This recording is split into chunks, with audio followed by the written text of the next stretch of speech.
Bilisang video lang.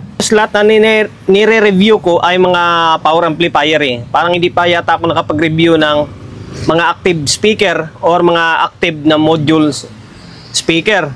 Ngayon, eto, meron ako repair dito eh. Beta 3. Ayan, ito siya. Beta 3 na U15A model niya. Ayan, power 300 watts plus 100 watts. Yung 300 watts dyan ay para sa may whooper niya, and then yung 100 watts is para sa may high niya. Okay, active na two-way full range electronic compression speaker. Ayan, i-review or ipapakita ko muna sa inyo yung pinakalaman loob niya para kahit paano is may review, may content ako for review. 'Di ba? Kasi puro nakikita niyo sa akin puro power amplifier eh. Sa totoo lang guys, hindi ako ganun kagaling sa ganitong klaseng unit, pero subukan natin, di ba? Ayan, galing Pampanga ito. Shoutout sa may-ari nito na pinadalan tayo ng ganitong unit para gawin. Sakit sa ulo ito.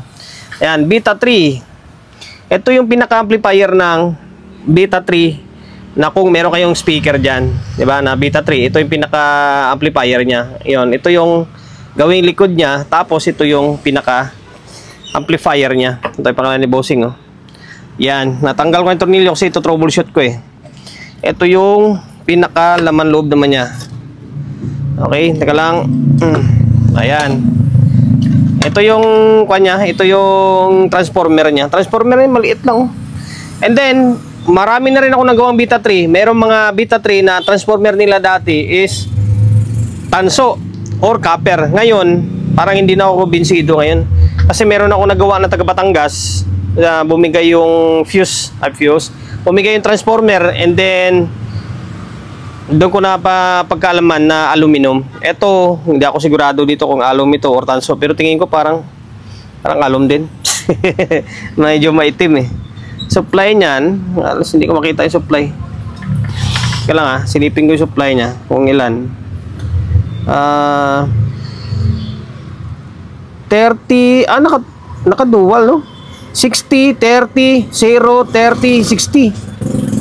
Naka 2 tires din yung dating niya. 60 yung high rail niya, 30 yung low rail niya. Okay? Ayan, yan transformer niya. Ganito lang siya kalaki. Pero maganda kasi tumunog to. Tapos yung nandito is nasa tone control na ito. Ayan, ito. Tapos yung nandito, kasama na yung mic section dito eh. May mic kasi ito.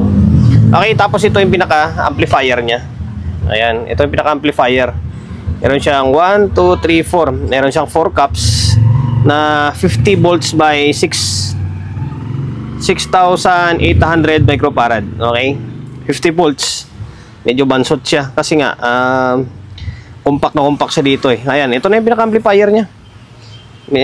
Maganda kasi hindi siya naka-SMD. Naka-carbon type siya.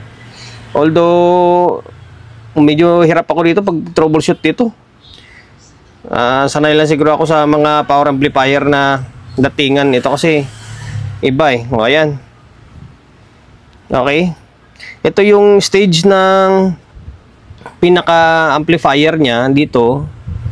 Tapos ito kasi yung sa may supply. Tapos ito yung sa may whooper niya. Sana yun sa whooper nito. Amplifier ng whooper nito.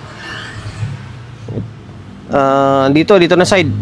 Ayan, dito na side sa whooper ito. Tapos ito na side dito is sa may main amplifier niya sa whooper. Okay, ayan lang. Mabilis ang video lang ito.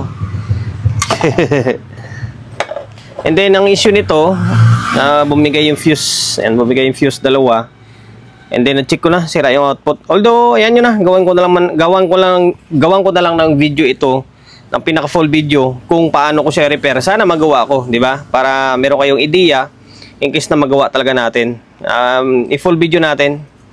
Ayan, Beta 3. Beta 3 na active speaker. Okay, U15A na model. Okay, 300 watts tapos 100 watts sa may high niya, 300 watts sa may whooper. Okay, ayan.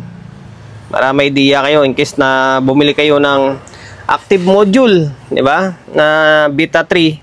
Is alam nyo yung pinakalaman loob niya. Okay, hanggang dito na lang. Hindi na ako mag-outro Maraming salamat sa lagi niyong pagsusuporta sa akin. Okay, God bless sa lahat.